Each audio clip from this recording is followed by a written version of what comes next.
تم پر مردہ اور بہا ہوا خون اور سور کا گوشت اور ہر وہ چیز جس پر اللہ کے سوا دوسروں کا نام پکارا گیا ہو حرام ہے۔ پھر جو مجبور ہو جائے اور وہ حد سے بڑھنے والا اور زیادتی کرنے والا نہ ہو، اس پر ان کے کھانے میں کوئی گناہ نہیں۔ اللہ تعالیٰ بخشش کرنے والا مہربان ہے۔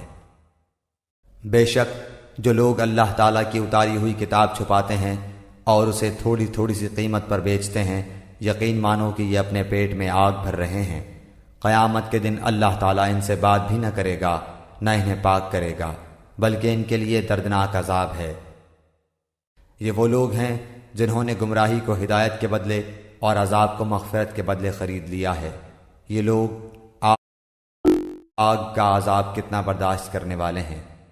ان عذابوں کا باعث یہی ہے کہ اللہ تعالیٰ نے سچی کتاب اتاری اور اس کتاب میں اختلاف کرنے والے یقیناً دور کے خلاف